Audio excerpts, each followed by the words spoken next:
De 13 a 15, La Colmena. Conducción, Carolina García. Producción, Matías Capek. La Colmena.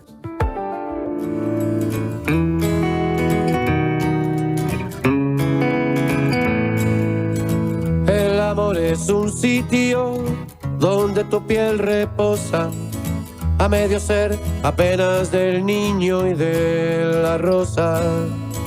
El amor va contigo cuando tú vas conmigo, y decimos nosotros en el mismo sentido.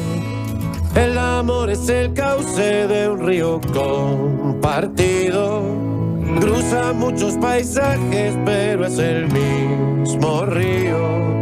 Por eso, compañera, cuando salgo al camino y en el trébol del día parpadea el rocío, te pienso largamente,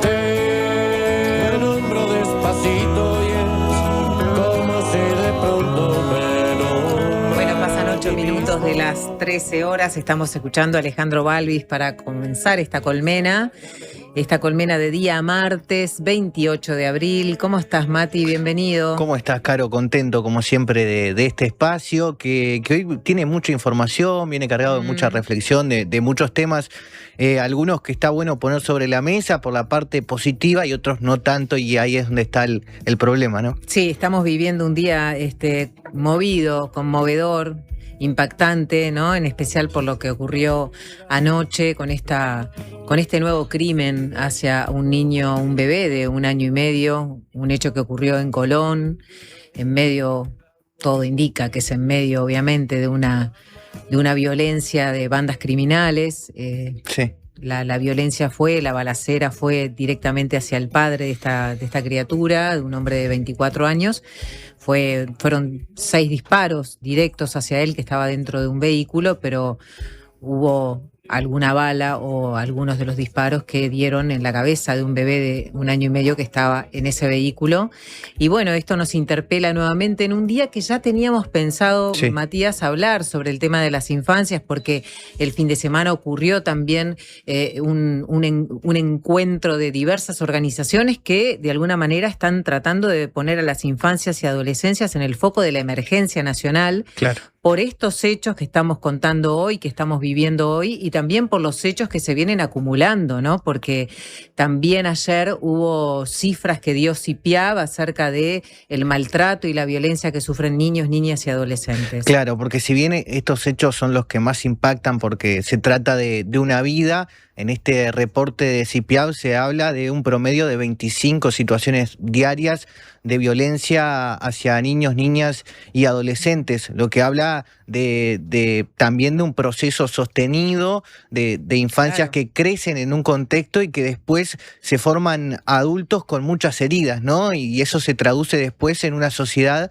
que se empieza a enfermar con esos comienzos de la vida tan complicados, ¿no? Exacto. De hecho, el número que dieron en estas horas que dieron a conocer habla de que CIPIAB detectó y atendió durante el 2025 9.178 situaciones de violencia hacia niñas, niños y adolescentes.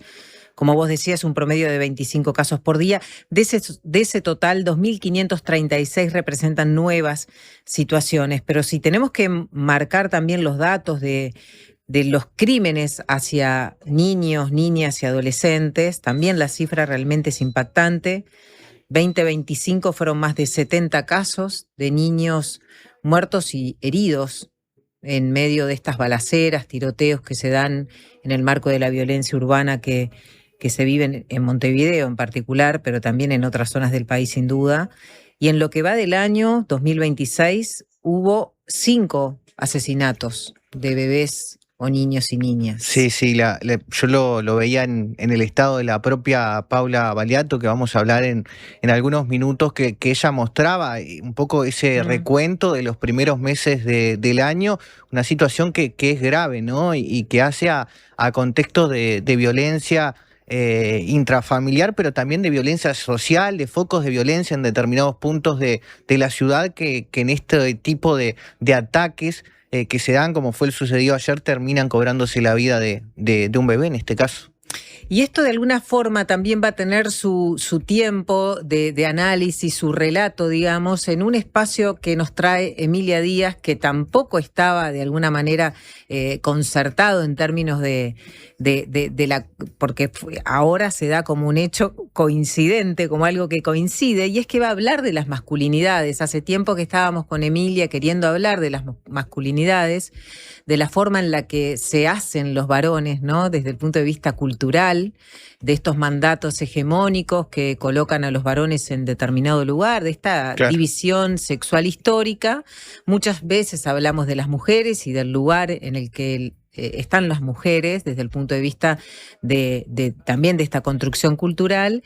Pero bueno, Emilia nos trajo la propuesta de hablar de las masculinidades, y obviamente que cuando nosotros vemos las cifras de los delitos, quienes mayoritariamente sufren los delitos son los varones, quienes están presos son varones, quienes mueren en la mayoría de los casos víctimas de estas violencias son varones, los que integran las bandas criminales mayoritariamente son varones. La pregunta es entonces, ¿no hay otra manera de resolver los conflictos para los varones que no sea el uso de la violencia? Bueno, de alguna manera esto va a estar también en la columna de Emilia, en ese aguijón donde vamos a escuchar voces de muchos varones, entre ellos, por ejemplo, Rubén Campero, que es psicólogo y hace años que trabaja sobre las masculinidades. Ha habido esfuerzos de poner este tema sobre la mesa, de cuestionar estos mandatos que colocan también a los varones en un ser y estar en esta sociedad, pero bueno, parece todo muy, muy poco, ¿no? Claro, lo que plantea Emilia en todas sus columnas es ir un paso más allá, ¿no? Y si nosotros analizamos los datos fríos, lo que parece es que los varones justamente son los victimarios, quienes ejercen la violencia en determinados tipos de contextos. Pero también, como decías, hay una cuestión de que por la construcción cultural muchas veces son víctimas de una serie de mandatos que los ponen en determinados lugares y los habilita o los obliga en algunos casos a tomar ciertas posiciones, y un poco eso es lo que queremos problematizar en algo que tiene que ver con una cuestión cultural, pero fundamentalmente de la primera educación, de aquella primera socialización que se empieza a construir en los primeros años de vida, ¿no? Sí, de alguna manera hay una crisis de una masculinidad también, obviamente, porque la masculinidad hegemónica está cuestionada.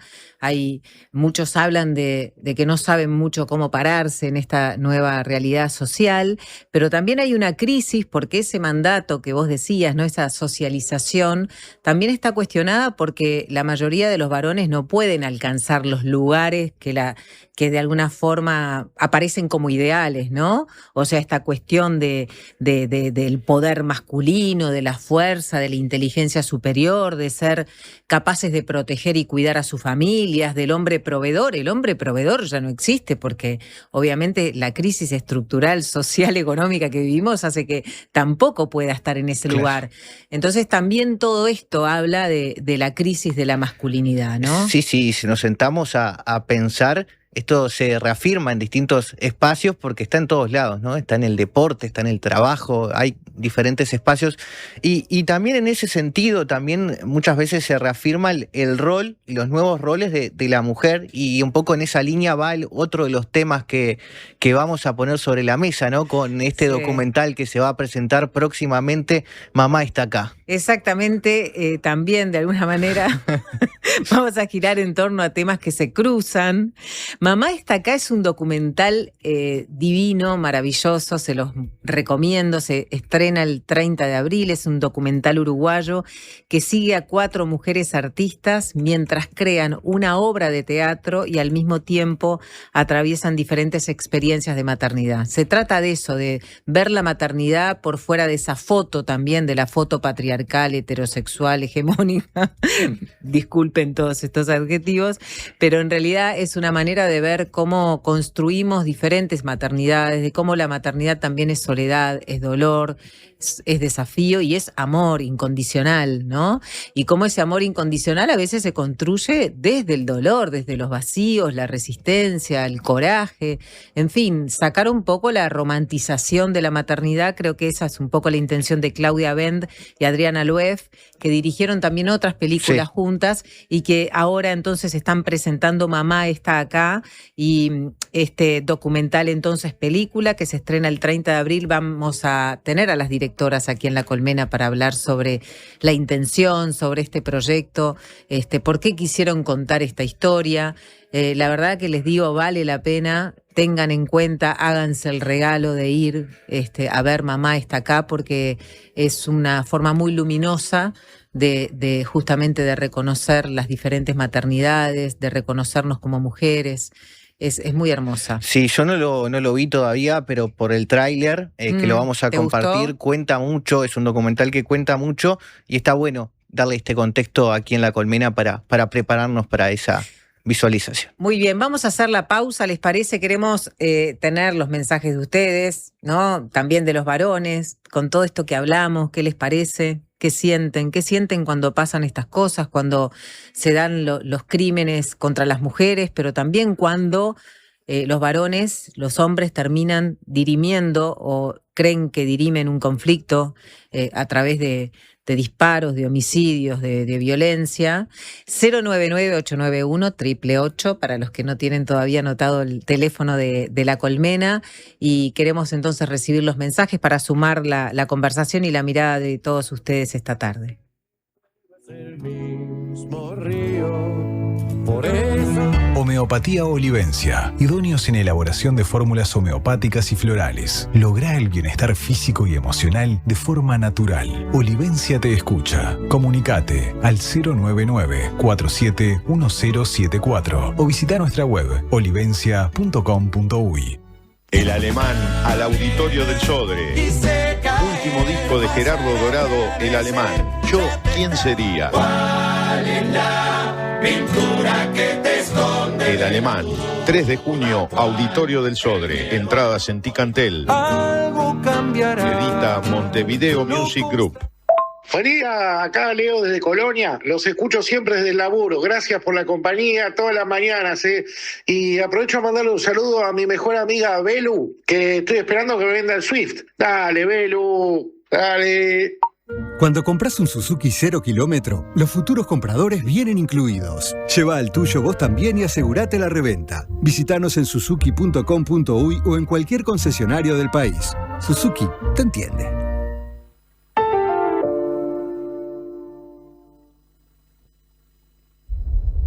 Si cuando pensás en el futuro sentís que tu voz interior deja de hablarte normal y empieza a hablarte de una forma extraña, particular, utilizando un lenguaje excéntrico y un tono exacerbado, mientras escuchan sonidos de efectos especiales y música dramática, es porque te estás haciendo demasiado la película.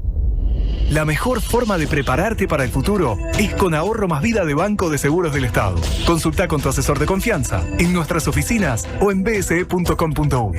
En Vida BSE podés confiar toda tu vida. 1 de mayo, antiimperialista. Acto central, 10 horas, Avenida del Libertador y Ramón Escobar. Por trabajo y salario, Uruguay es su gente. Todas y todos al 1 de mayo. Convoca PIT-CNT. Desarrolla las habilidades que estos tiempos exigen y transforma cada desafío en una oportunidad. La Escuela de Posgrados de la UCU te ofrece maestrías en Educación, Salud, Políticas Públicas, Ciencia de Datos y Estudios Organizacionales. Escuela de Posgrados de la Universidad Católica del Uruguay. Un mundo de oportunidades. Presenta Médica Uruguaya. La salud que avanza es uruguaya.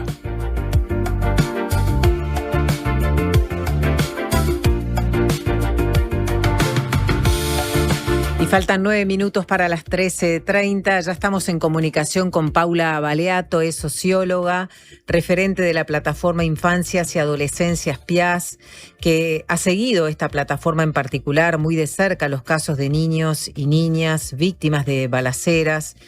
asesinados en el marco de estos tiroteos. Se ha insistido desde esta plataforma, ¿no?, con un mensaje de que las víctimas, estas infancias, no son víctimas colaterales, ¿no?, que son parte de las violencias.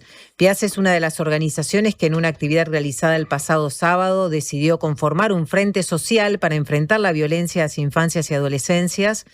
También en este escenario, digamos, también en esta fecha, el Sistema Integral de Protección a la Infancia y la Adolescencia contra la Violencia presentó datos de su reporte anual, 25 situaciones diarias de violencia hacia niñas, niños y adolescentes en el 2025.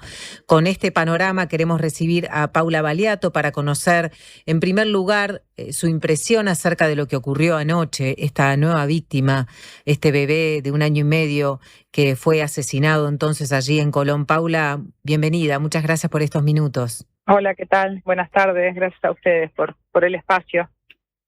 ¿Qué te parece? ¿Cómo recibiste esta noticia en el marco en el que están de alguna manera reclamando acciones claras, reclamando una emergencia nacional en torno a estas violencias? Sí, la verdad que tremendo. O sea, lo de anoche fue tremendo, creo que nos conmovió a todos por la crueldad, por lo pequeño ¿no? Por la edad del niño. Es como que bueno, que se van traspasando umbrales, o ciertos umbrales o límites que parecían que en la sociedad uruguaya estaban medianamente claros. Bueno, se franquearon, ¿no? Se borraron. Entonces, nada, preocupación, tristeza, mucha tristeza, impotencia, y bueno, y en realidad hace redoblar el compromiso, ¿no? El compromiso de que efectivamente podamos como sociedad proteger a nuestros niños y niñas. Las cifras, bueno, que tú mencionabas recién, que presentó el CIPIAB ayer, las que vemos en relación a los niños baleados y heridos y asesinados. Con este chiquito de anoche son 5 ya en 4 meses los niños asesinados, o sea que es 1 punto algo por mes, porque no terminó el mes 4. Son 18 los niños y adolescentes baleados, eso da a 4 por mes, a 1 por semana. El año pasado, en el 2025, fueron 17 niños y adolescentes asesinados y fueron 60 baleados, y la razón, digamos, es la proporción es más o menos se mantiene así, ¿no? 1 por mes, 1 por semana baleado. No sabemos qué pasa con esas infancias que son baleadas, esos adolescentes, ¿no? Cómo quedan, si quedaron si sobrevivieron, si quedaron con una discapacidad. Entonces a nosotros nos preocupa y nos ocupa mucho, porque creemos que es necesario políticas de prevención, o sea, qué pasa en el antes, qué pasa en el durante y qué pasa en el después, políticas de reparación también. Este caso de anoche se conoce, o al menos nosotros no hemos podido todavía tener demasiada información en relación a las circunstancias, pero preocupa y bueno, y por eso nosotros estamos planteando hace un tiempo, ya desde el año pasado, en abril del año pasado nos recibió el presidente Orsi, y bueno, y parte de los planteos que nosotros hacíamos era la declaración de la infancia y adolescencia como emergencia nacional, no solo por la situación de violencia, aunque la violencia es como el extremo de la vulneración de derechos, sino por la pobreza y la desigualdad, etcétera, digamos, por un conjunto de situaciones, ¿no? Y bueno, y creemos que ese pedido sigue vigente, en el sentido de que es lo más preciado que tenemos como sociedad. Nuestros niños y nuestros adolescentes son muy poquitos, el año pasado nacieron, creo que no llegaron a 29.000, y no puede ser que no podamos, con esa cantidad de niños que tenemos en el país, en un país rico, civilizado, democrático como el nuestro, cuesta resignarse a que no podamos garantizar un presente de calidad, ¿no? Y el derecho a la vida, porque ahora en definitiva lo que está en juego también para muchas infancias y adolescencias es lo básico, es el derecho a la vida. Paula, una consulta respecto a estas violencias, ¿no? Estos asesinatos a niños y niñas que se dan en el marco de un contexto de violencia que los excede, obviamente. Claro. ¿Cómo se imaginan, discutieron las organizaciones en este encuentro que tuvieron el fin de semana, donde crearon esta especie de frente social? ¿Discutieron, intercambiaron acerca de cuáles son las posibilidades de intervenir en estos ámbitos, ¿no? Donde la violencia es una herramienta que se utiliza para resolver conflictos? Claro, no es una medida. De hecho, el sábado trabajamos sobre las distintas formas de violencia, donde la violencia en los territorios fue una, pero también sobre la violencia sexual y doméstica, la institucional, la de los entornos digitales. La medida no es una única, porque estas violencias responden a complejidad de causas. Pero sí lo que tenemos claro es que es necesario que el país tenga un plan, se plantee metas quinquenales en relación al abordaje de las violencias en general y de esta en particular. Todo el tema de lo que tiene que ver con la ley de porte de armas, la circulación de municiones, también son aspectos a poder revisar y regular. ¿Qué pasa con por qué hay tantas armas en los territorios? El tema de la infraestructura básica en los barrios, ¿no? Nosotros tenemos primer mundo y tercer mundo a 20 minutos de distancia, o sea que el tema de la desigualdad territorial es muy fuerte, muy fuerte, y son elementos que también tienen que ver con la seguridad de los entornos donde las personas viven y donde los niños crecen. Políticas de reparación. Es preciso que haya políticas de reparación, que se puedan sentar alrededor de una mesa, bueno, el Ministerio del Interior, la Fiscalía, el Ministerio de Salud, el Ministerio de Educación, el área de protección social. Bueno, ¿cómo se va a actuar el día después? Balean a un niño. ¿Qué pasa el día después? ¿Cuáles son los protocolos, las acciones que el Estado activa para reparar esa situación con esa familia, con la escuela, con la comunidad a la que pertenece ese niño? O sea, hay muchas cosas para hacer, porque en algunas áreas, por ejemplo, en violencia intrafamiliar y doméstica, más allá de que siempre hay limitaciones, hace más tiempo que se habla del tema, existe el CIPIAB, hay algunos avances, pero en este caso nos falta mucho, falta política pública en violencia territorial. Por ejemplo, el tema del conteo, ¿no? Nosotros como plataforma hacemos un conteo muy artesanal en base a los trascendidos de la prensa, pero no tenemos un sitio oficial donde estén estos datos, ¿no? En salud, por ejemplo, no lo tienen, no hay protocolos de actuación específicos en el área sanitaria. Entonces, sobre todo eso se fue trabajando, ¿no? Creo que existe también, es justo decirlo, que nosotros participamos en distintos ámbitos también interinstitucionales, y empieza a haber sensibilidad en las instituciones sobre esta temática. La Institución de Derechos Humanos creó un grupo de trabajo sobre violencia territorial interinstitucional, que justamente va a empezar mañana, nos invitó a ser parte, y se supone que ese grupo va a trabajar sobre recomendaciones a los distintos organismos del Estado. Tenemos expectativa de que el Gabinete de Primera Infancia, Infancia y Adolescencia, que empezó a funcionar ahora, tenemos expectativa de que ese sea un ámbito, que pueda tener una mirada global e integral sobre la temática y que genere acciones, ¿no?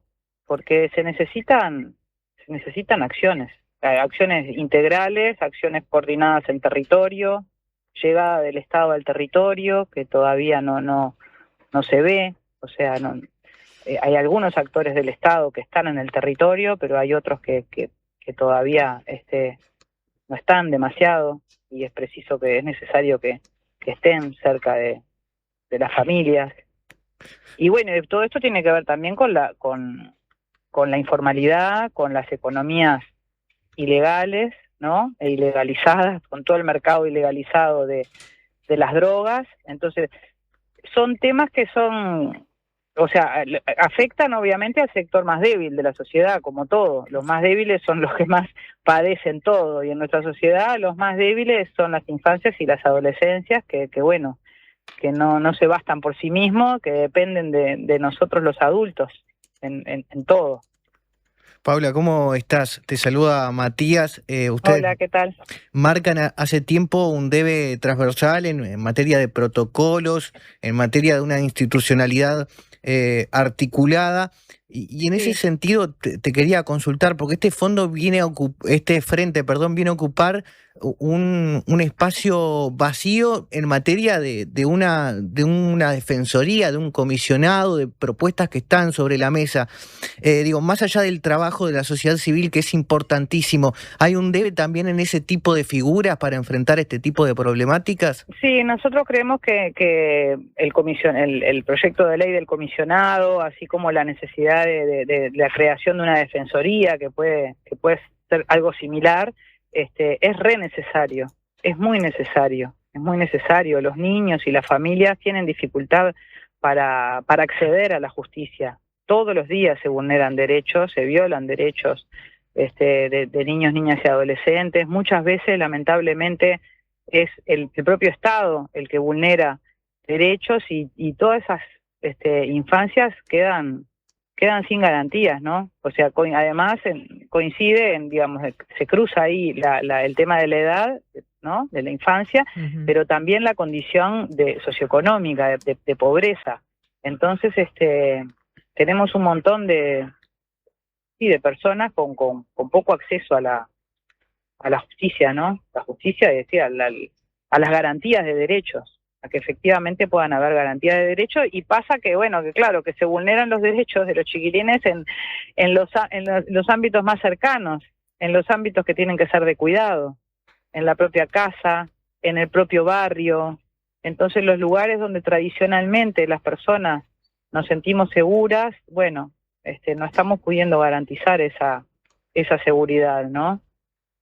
Está tú creo que lo mencionaste también, Paula, este gabinete de primera infancia y adolescencia, ¿no? Que se instaló, encabezado por el Ministerio de Desarrollo Social. ¿Tenés información acerca de cuáles van a ser un poco las acciones, de cómo van a trabajar, de si ya están trabajando, si hay metas?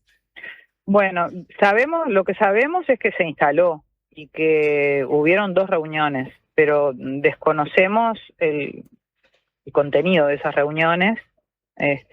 Sí celebramos porque lo reclamamos también desde el año pasado, de que este gabinete se reglamentara la ley, que bueno, se demoró un año en reglamentarla, se instalara el gabinete.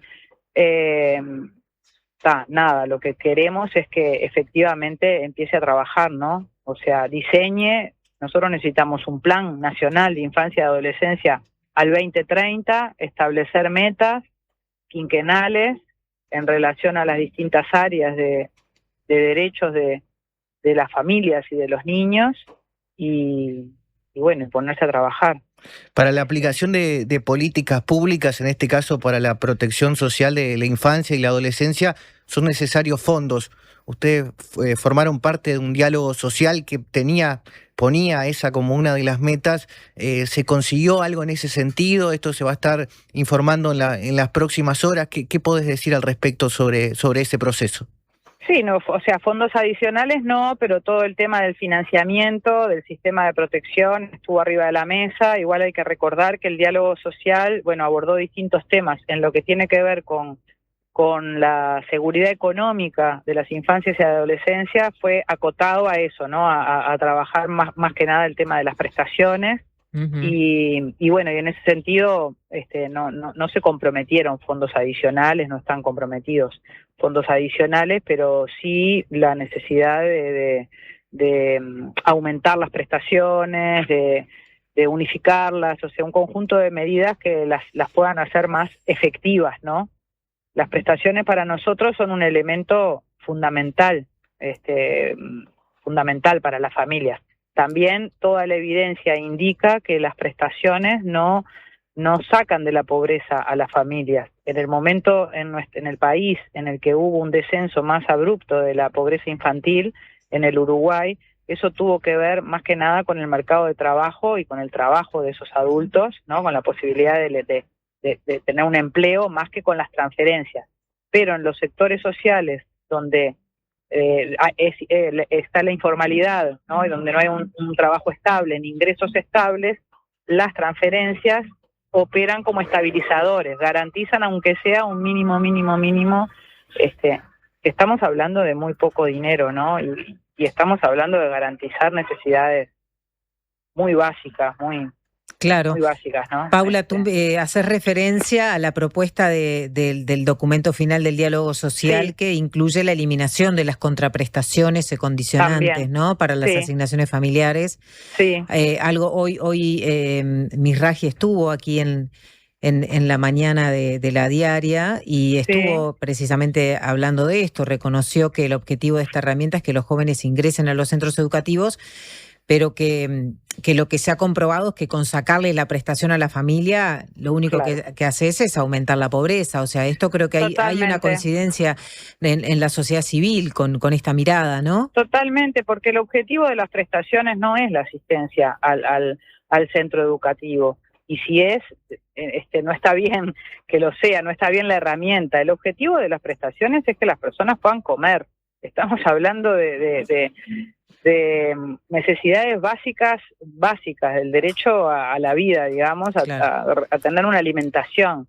Entonces, con independencia, eso es un derecho. Nosotros tenemos que poder garantizar una vida, la vida a las personas, con independencia de lo que la persona haga o deje de hacer, porque si esos adultos no mandan a sus niños a la escuela, pongamos el caso, esos niños tienen que comer igual, vayan a la escuela o no vayan a la escuela. Entonces son temas separados, digamos, tienen que desarrollarse todo el tema del acompañamiento para la inserción educativa, el estímulo a la inserción educativa, etcétera, corre por otro carril con otro conjunto de medidas que tienen que involucrar también a las propias instituciones educativas, que también puedan estar disponibles y dispuestas a recibir a toda la población, ¿no? Nosotros sabemos que en el caso de las adolescencias, se dan situaciones complejas, ¿no? Porque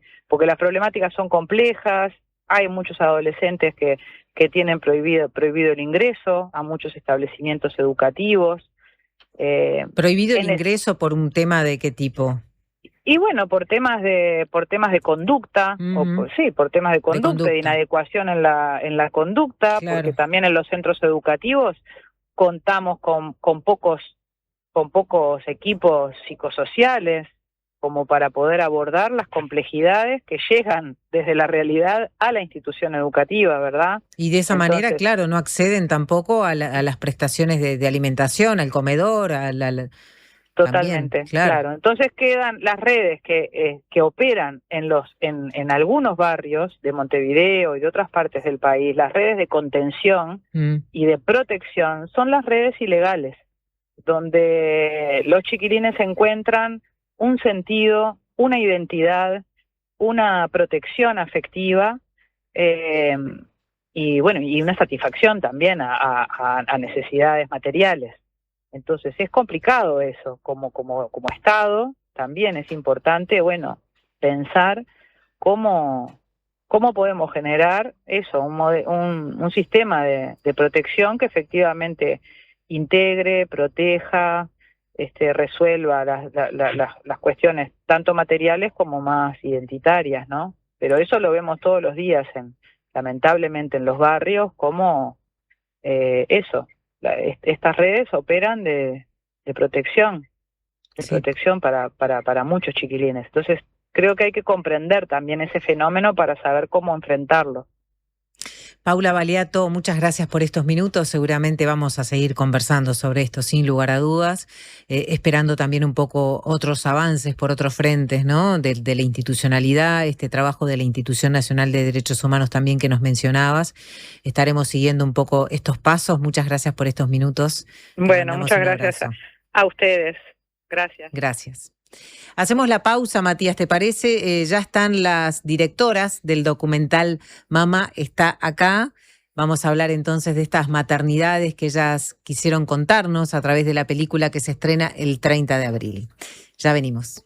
Canto o me reviento, siento que la sangre corre fuerte, va galopando roja serpiente, late como late la... Presentó Médica Uruguaya. La salud que avanza es uruguaya. Entre las cejas, cuando me diste tu oro de abeja, tengo esa mañana entre las cejas.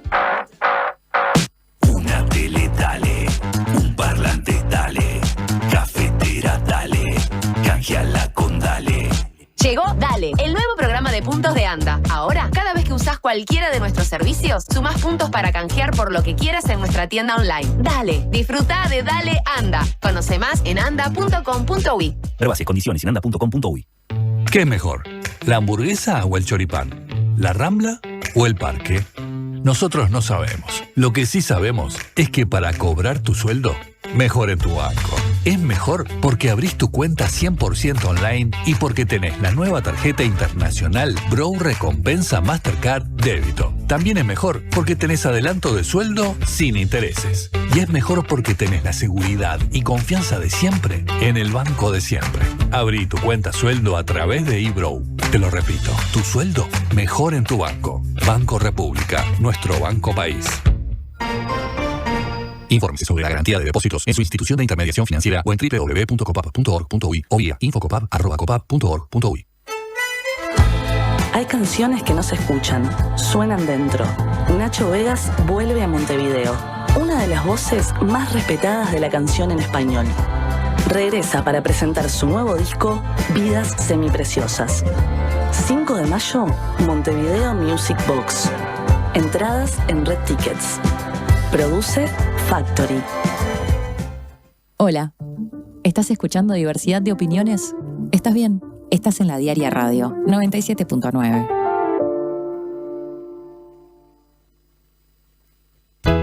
¿Usted sabe por qué nos siguen eligiendo?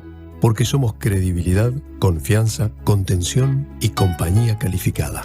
Porque además le brindamos a los socios más de 20 talleres multitemáticos en la Fundación SECOM destinados a promover la calidad de vida y muchos beneficios más. Porque estamos para usted las 24 horas, los 365 días del año. SECOM, primer servicio de compañía de Uruguay y del mundo. Prevení problemas de audición. Evita usar auriculares a volumen alto por tiempo prolongado. Alterna con otros dispositivos. Prevení. Preasociate a la Española. 1920-1234 o preasociate.com.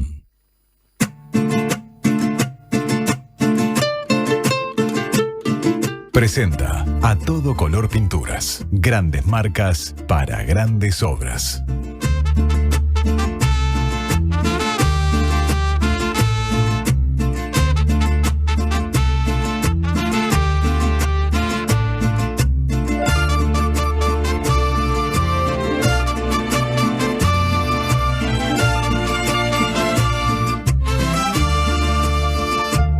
Voy a crear un canto para poder existir, para mover la tierra a los hombres y sobrevivir, para curar mi corazón a la mente, dejarla fluir, para el espíritu elevar y dejarlo llegar al fin.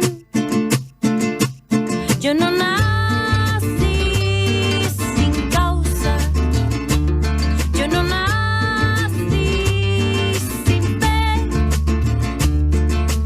Mi corazón pega fuerte para gritar a los que no sienten, así perseguir a la felicidad. Voy a crear un canto para el cielo respetar, para mover las raíces de este campo y hacerlo brotar, para mover las aguas, el veneno verde que hay por ahí, para el espíritu elevar y dejarlo vivir en paz. Yo no Estamos a 46 minutos de las 13 horas. Ok, quedan 14 para las 14, también es otra forma de ver las cosas.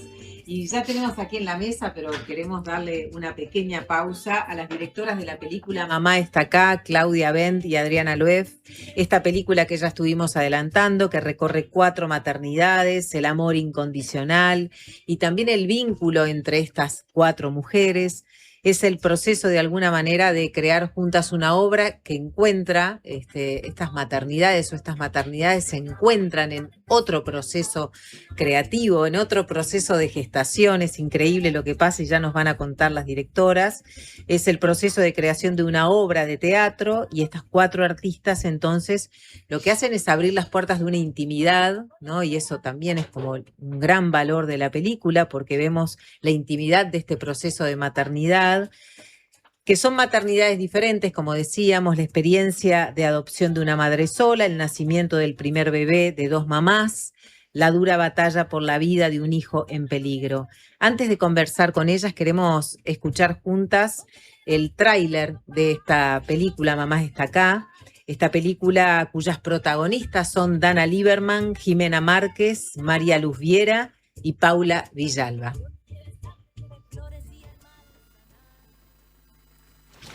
¡Mami! ¿Qué? ¡Auxilio! ¡Y necesito que me rescates! Lo rescataré.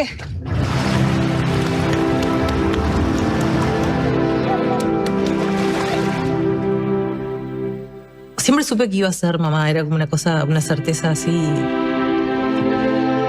Todos los que los tenía todos, hay que tener un parto, hay que no sé qué, y pues cesárea. ¿No entendés la lista de nombres de varones y de nenas que tengo hecha, la ilusión? Dije, pero puedo adoptar. Ay, tengo un hijo. El embarazo fue por inseminación. Yo iba a afirmar y decía, pero yo no soy el padre.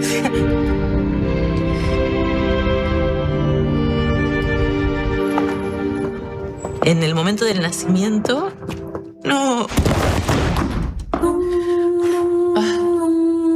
La soledad es enorme. Ayer nos caímos en la calle. Raya se agarró un tremendo fastidio en un local comercial, tiró a una señora en el piso que le podría haber quebrado la cadera. ¿Todo bien? ¿Está todo bien? Entonces lo más me importa un carajo. Yo tengo que estar acá para este bebé. O sea, soy la mamá. Si yo no creo en él, ¿quién va a creer en él? Quédate tranquilo que mamá está acá. Y no me saca nadie. ¿Hasta cuándo uno está dispuesta a dar por los hijos? Todo. Todo.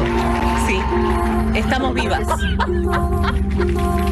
La pregunta es, ¿qué vamos a hacer con esta vida? ¿Estamos a salvo? Me puedo imaginar la vida sin él. Me parece que es mucho mejor con él. Mamá está acá.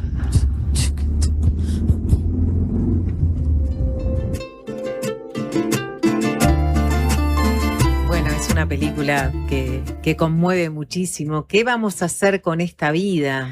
Pues se pregunta Dana Lieberman y nos pregunta a todos, nos interroga a todos, ¿qué vamos a hacer con esta vida?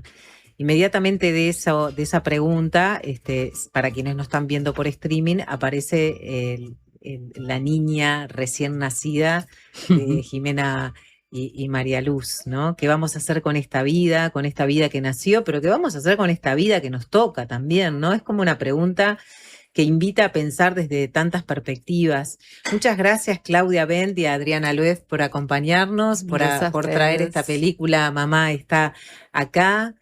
Y lo primero que queremos preguntar es esta llave, ¿no? De qué vamos a hacer con esta vida. Seguramente es como la llave que también la llevó a ustedes como cineastas, realizadoras, a preguntarse, ¿no? Sobre la maternidad. ¿Y cómo nace este proyecto? Es lo primero que me gustaría saber. ¿Qué vamos a hacer con esta vida? No lo sabemos. Como mamás, como directoras, como realizadoras, la respuesta todavía no la encontramos, pero la abrimos para todo el mundo. Bien, como bien estabas diciendo, esto que uno inaugura cuando se embarca en el camino de la maternidad es una vida diferente a la anterior. Nosotros en algún momento me acuerdo que estábamos tratando de definir el puerperio de cuándo dura, y dijimos, vamos a fijarnos en el diccionario, a ver qué dice definición de puerperio. Sí. Y dice, el periodo que pasa desde que nace un hijo hasta que la vida de la madre vuelve a ser la misma, algo así. O sea, ¿quién escribió esta definición? Es como que... Alguien que claramente no fue mamá. Claro. No, claro. O sea que sí, el puntapié vino muy por ahí. Recién, la audiencia no estaba escuchando, pero en los 3 minutos que llevamos sentadas en la mesa antes de que empiece la nota, ya sabemos toda tu historia de maternidad. Es como algo tan fuerte en la vida de uno y que uno también conecta muy velozmente con la emoción, que sí. Es algo que uno tiene como muy, muy a flor de piel. Y ese viaje era el que estábamos atravesando justo al mismo tiempo, porque coincidimos, fuimos mamás muy cerquita, tenemos hijos de edades parecidas, y en su momento era como que se nos hacía imposible pensar en hacer una película de otra cosa que no fuera de esto. Claro, y eran mamás primerizas. Las dos. Y entonces dijeron, bueno, queremos hablar de esto que nos está atravesando y también interpelándose desde un lugar distinto, porque ustedes quisieron contar una historia distinta sobre la maternidad, sacar un poco el romanticismo, o en realidad esto surge después que inician la búsqueda. Sí, o sea, no sé si nos lo explicitamos así directamente, pero siempre en nuestro cine documental buscamos una mirada de la realidad que tenga luces y sombras, digamos, como la vida real de cualquier persona. Claro. Como no romantizar en tanto hacer como una película mentirosa o o una especie de homenaje a mamás heroínas que no les pasa nada más y que no sé cuánto, que lo son, porque aparte de estas protagonistas, vaya si serán heroínas o todas las mamás tal vez, sino mostrar un poco una visión más agridulce, que tenga de las dos cosas, digamos, no son dos, digamos, de todas las millones de componentes que tienen cualquier experiencia en la vida, la maternidad ni que hablar. Entonces así sí, fuimos en la búsqueda sí, de no romantizar, claramente, de encontrar historias que nos enamoraran, pero a la vez, cosa que no es tan sencilla tal vez, encontrar esas mujeres que estuvieran dispuestas a abrirse de este modo tan honesto, tan profundo y compartir, tener la generosidad, digamos, la valentía también de compartir estas historias tan íntimas, como pasa con las protagonistas de nuestra película. Y ustedes, antes de llegar a estas 4, ¿hubo otras en el camino? ¿Cómo fue también ese proceso? Dana Lieberman aparece como alguien que ustedes sí habían definido o habían identificado. En realidad, el proceso de encontrar las historias nos llevó más de un año, de conocer decenas de mujeres, de filmar entrevistas, de filmar muchas cosas. En la búsqueda, todo el tiempo encontramos historias que decíamos, está buenísima, es por acá. En algún momento alguien nos contó la historia de Dana y creo que de nuestro lado había como que al principio un poco más de, no sé si, como que demoramos un poquito en contactarla. La historia de Dana es una historia fuerte y nosotras no sabíamos si era por ahí que lo queríamos llevar. Y en algún momento dijimos, bueno, por lo menos vamos a conocerla y vamos a conversar con ella y a ver qué pasa. Y nos acordábamos el otro día que el primer contacto que tuvimos con ella, estábamos en pandemia y era un momento donde estaban eso de quédate en casa y la terminamos haciendo por Zoom. Claro. Que desde el hoy tratás de imaginar lo que es hablar de estos temas tan profundos y tan íntimos y todo, con una pantalla de por medio, sí. y el relojito que te dice te quedan 5 minutos. Tuvimos esa charla por Zoom y terminó. Pasamos por todas las emociones, nos reímos, lloramos. Dana es una mujer absolutamente increíble que te toma de la mano y que te lleva por su historia. Y cuando terminó, dijimos, la conocimos. Es ella. Estamos hablando de Dana Lieberman, que es actriz y que produjo una obra llamada Anami, que cuenta un poco, es como una catarsis, digamos, sobre la muerte de uno de sus hijos, ¿no? De Uriel. Ustedes cuando llegan a Dana, ella estaba entonces creando esta obra, que sí. Es parte de lo que vemos en la película, la creación de esta obra. Y cuando van a encontrarse con esta creación es cuando encuentran a las otras mujeres que también participan de esta creación de la obra de teatro. ¿Es así? Tal cual. Fue una casualidad. Bueno, casualidad o el dios del documental. Ahí está. Hay un dios del documental, Hay un ¿no? dios del documental, que coloca como las cosas donde tienen que ir. Qué increíble. Totalmente, ¿no? Recontra. Qué divino. Hay una gran maestra del documental que se llama Marta Andreu que habla de que pasó el ángel. Dice, Claro. a veces una está filmando una toma para un documental y pasó el ángel. Yo no le digo ángel, yo le digo el Dios. Es un poco como más. Es un más grado más que la evolucionado. En realidad es un poco un chiste lo del Dios del documental. Sí hay algo real, más allá de la suerte o la casualidad, que tiene que ver con el tiempo que una dedica a algo, ¿no?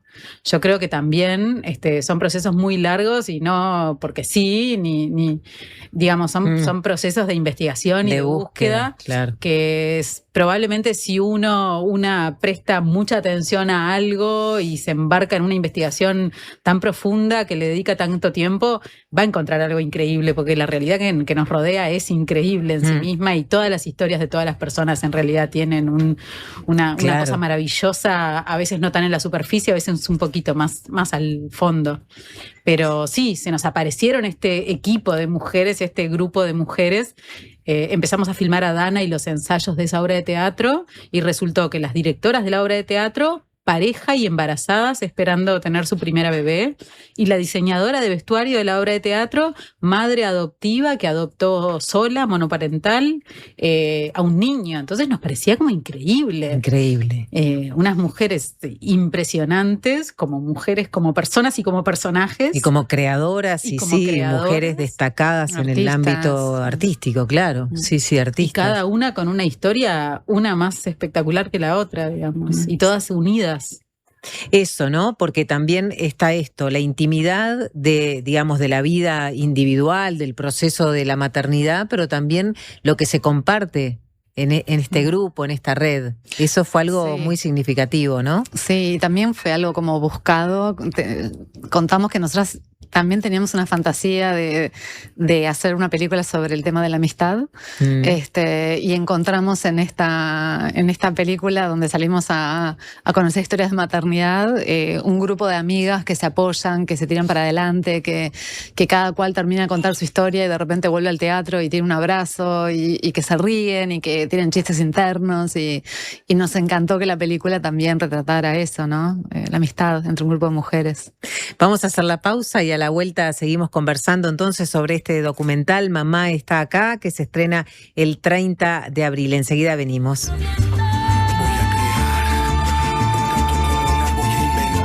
Presentó A Todo Color Pinturas. Grandes marcas para grandes obras. De volver a respetar cada momento, sí, cada experiencia, cada color, cada olor, cada instante.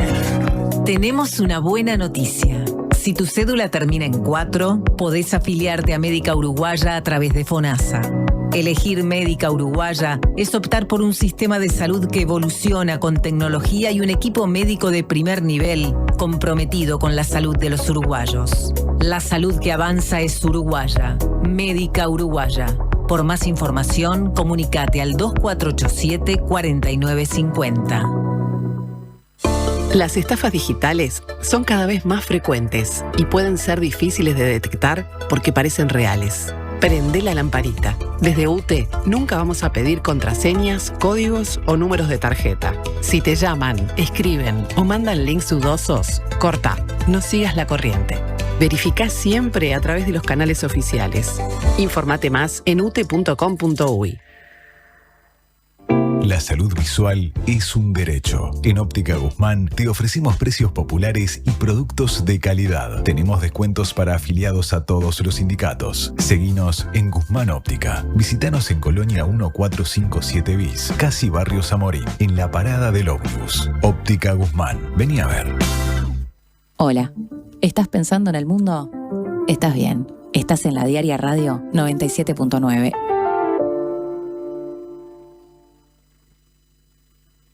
Otoño en la Zabala. En mayo, un nuevo ciclo de teatro en la sala Zabala Muniz del Teatro Solís. Margaritas en el mar, de Rosana Mutarelli. Versión y dirección, Sergio Luján. Cassandra, texto de Sergio Blanco. Dirección de Roxana Blanco. Animales de Dios, dramaturgia de Marianela Morena y Florencia Caballero Bianchi. Reykjavik, de Juan Mayorga. Dirección de Mariana Weinstein. Otoño en la Zabala. Historias con las que construimos pasado y presente. Entradas en venta en Ticantel y boletería del teatro.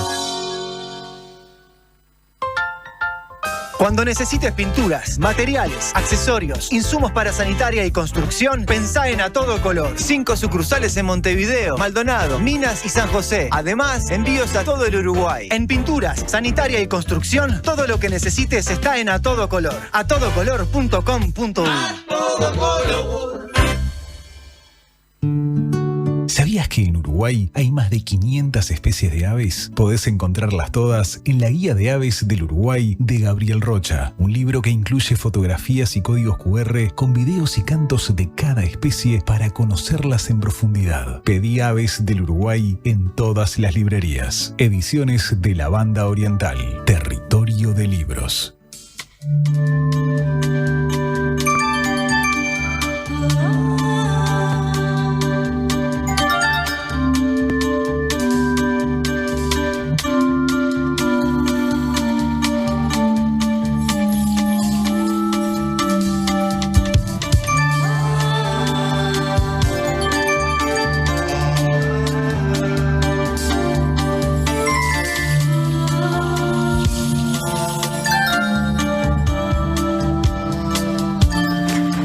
Estamos conversando con Claudia Abent y Adriana Loef sobre el documental Mamá está acá, que se estrena pasado mañana en los cines. Es un documental que también se estrenó en el Festival Internacional Cinematográfico de Cinemateca Uruguaya, y yo tuve la oportunidad de ver allí una muestra que fue la primera en realidad, ¿no? Fue la primera función, con, colegas, un montón de gente amiga, también familia. Fue la primera vez que las protagonistas vieron toda la película, así que fue como muy, muy emotivo esa exhibición, y tuvieron un premio en ese festival. Sí, ganamos el premio del público, que fue, una sorpresa hermosísima porque además era realmente la primera función con público en Uruguay. Claro. Las primeras 2 funciones, tuvimos 2 funciones en el Festival de Cinemateca. Y una siempre tiene como esa todavía la tenemos, ¿no? La incertidumbre, la pregunta de qué pasará ahora con la película, ahora que ya no nos pertenece de alguna manera. Claro.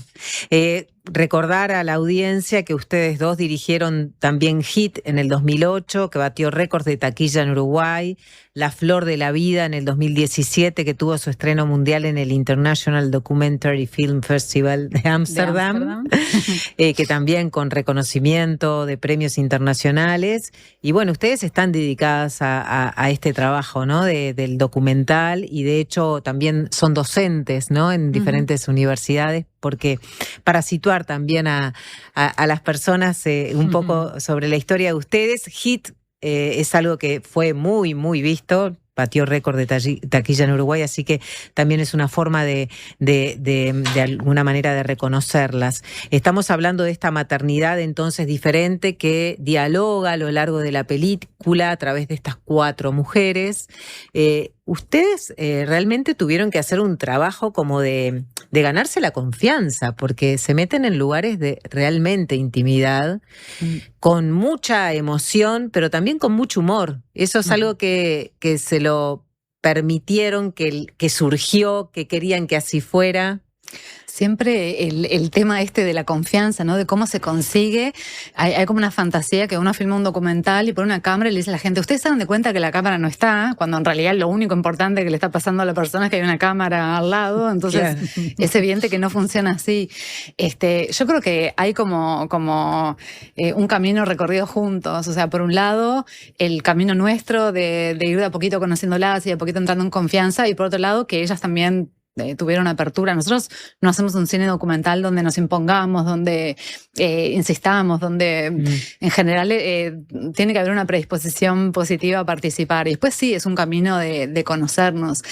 Siempre contamos esto, que nosotros somos muy de hacer documentales participativos, donde estamos con la cámara, pero metemos charla y conversamos y las personas que estamos filmando nos hablan y en algún momento dijimos, vamos a hacerlo un poquito más observacional, vamos a quedarnos un poquito, y no lo lográbamos porque estábamos ahí paradas y ellas se ponían a hablar con nosotras como veníamos haciendo desde siempre.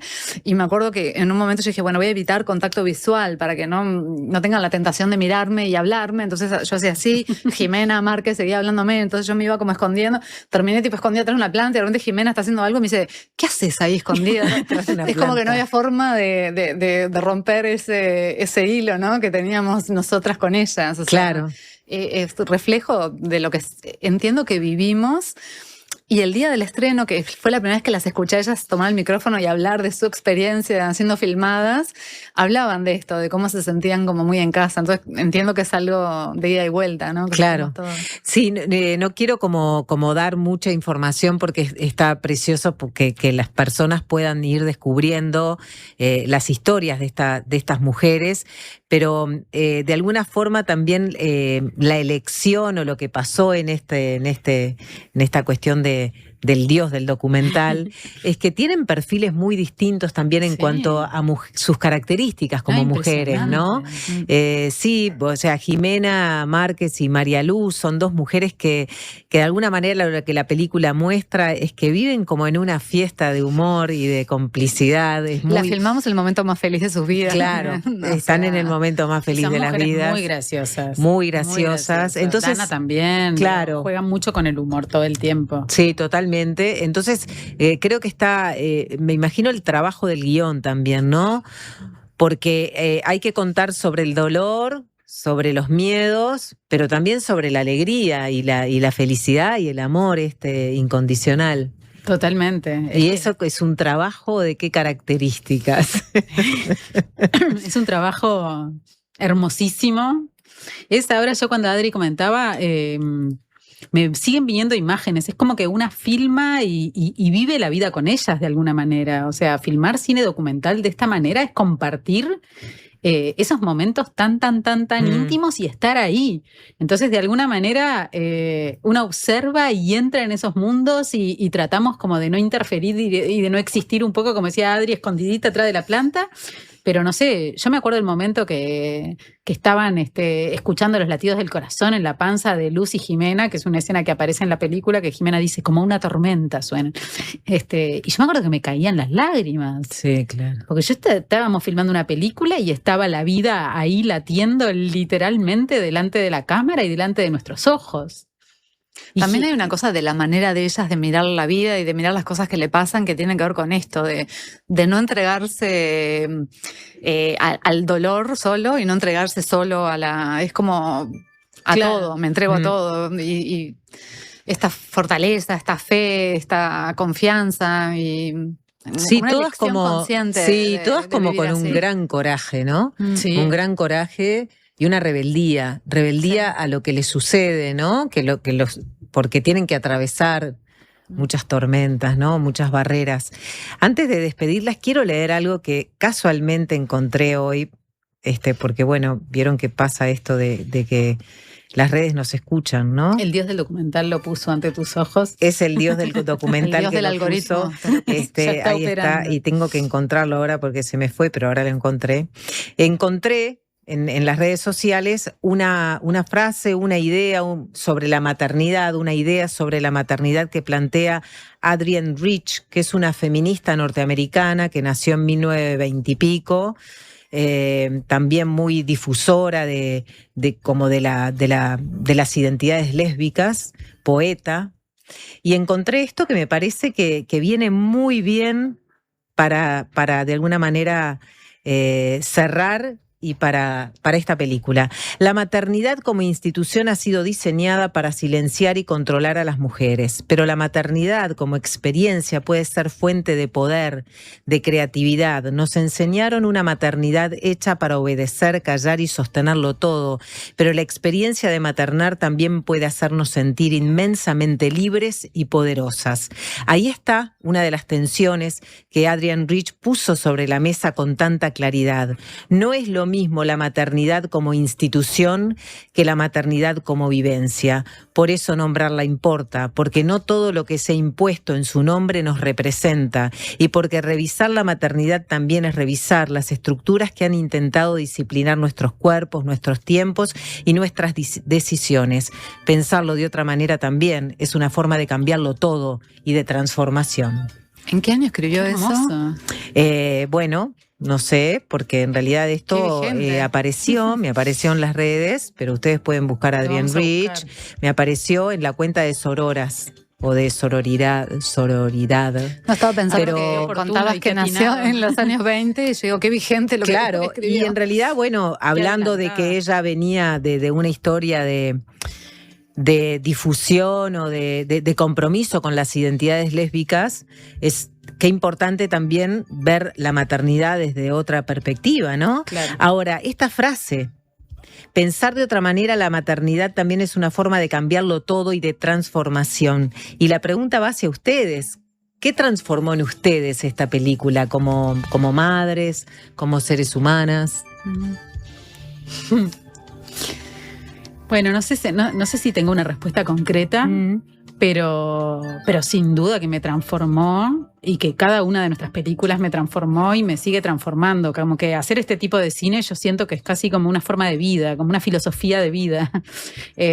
No sé, me transformó, me hizo crecer, me hizo sentir muchísimas cosas, me hizo repensar muchísimas cosas.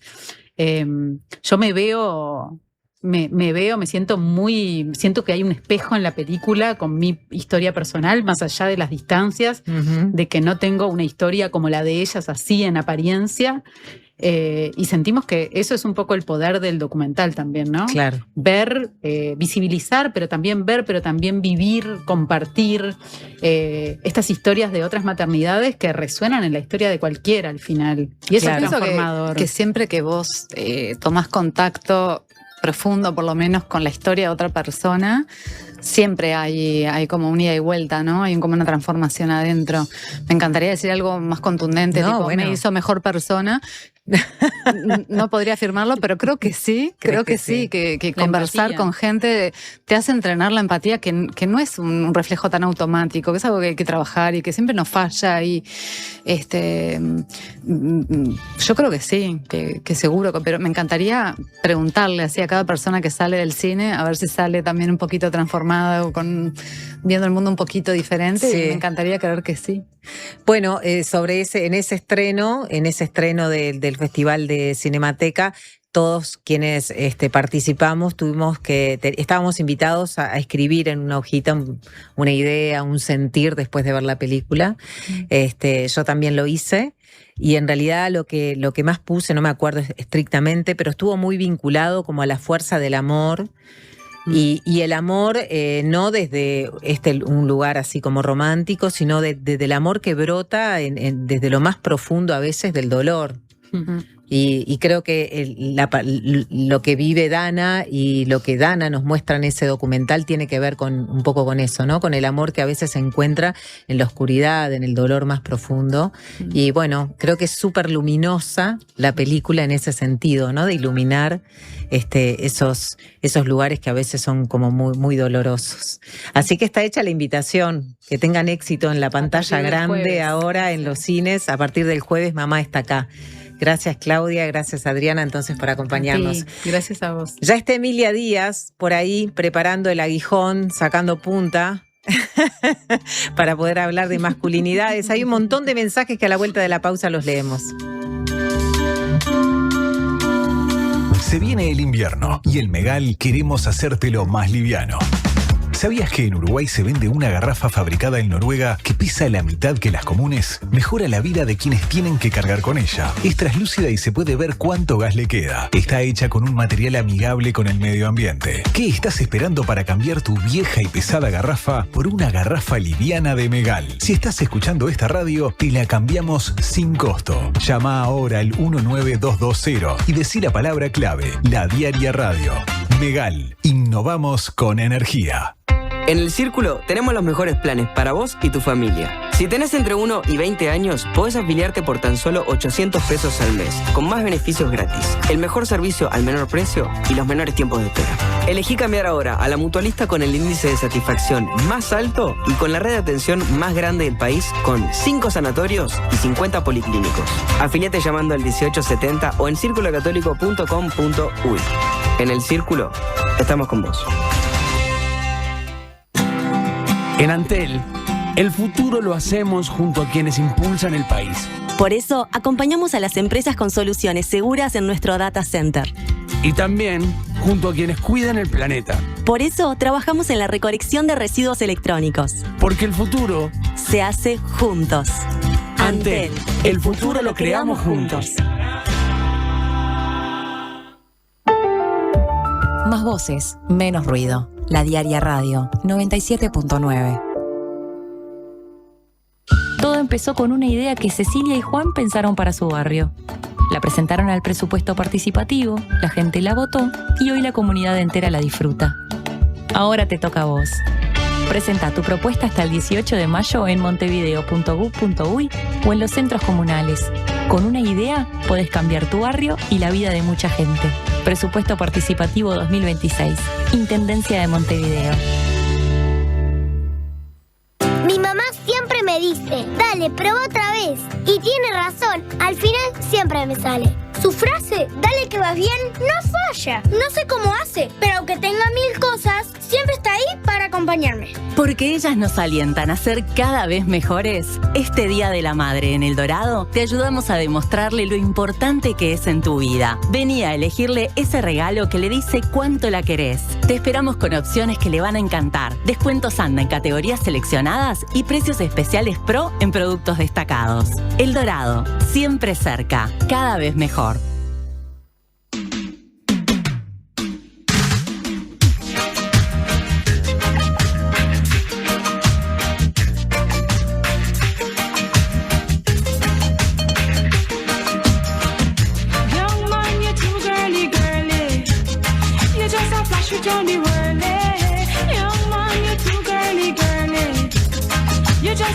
Johnny Whirly, him have one up here, one down there, one in a Nova, one down a here.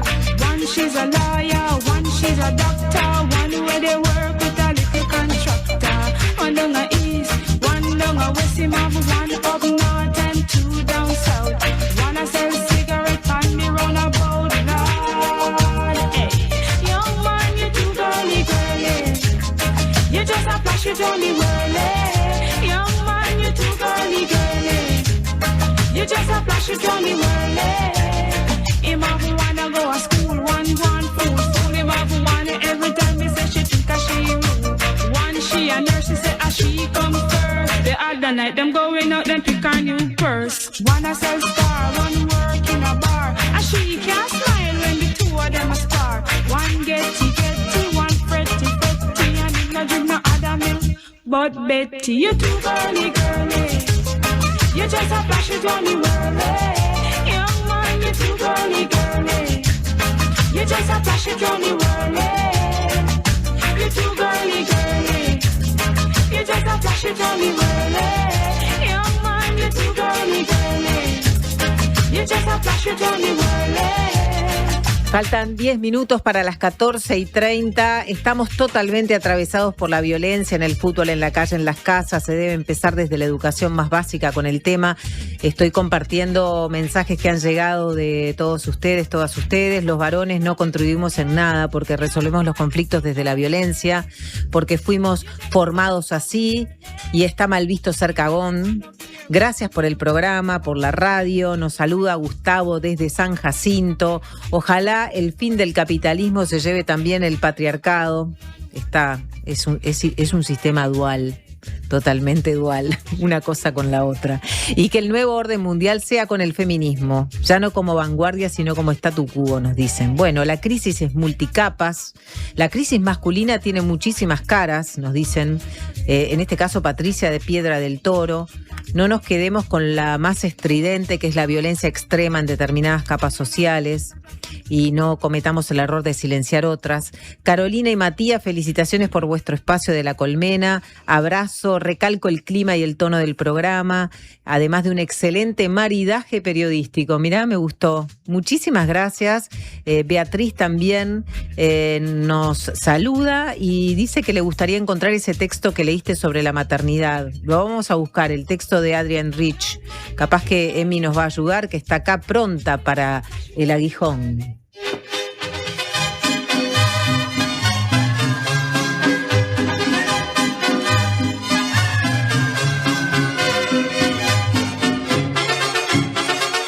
Mi amor es como una raya en el agua, el tuyo es un venenoso aguijón, que más y más se me clava, que más y más se me clava. Te digo la palabra varón, ¿qué descripción se te viene?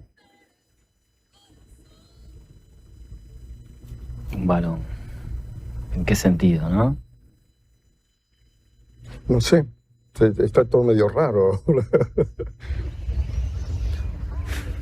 Me emociona, por ejemplo, de mi familia, quizás los hombres de mi familia, cuando pueden darme un abrazo, por ejemplo, que es algo como muy difícil. Gracias. Y el lugar que adoptábamos era el lugar de conflicto. La discordia entraba en juego y volaban piña para todos lados. ¿Sabes cuándo me acerco más a poder hablar de estas cosas con mis amigos? Cuando están en pedo, digamos. Estamos en un mar de silencio en el que nos ahogamos.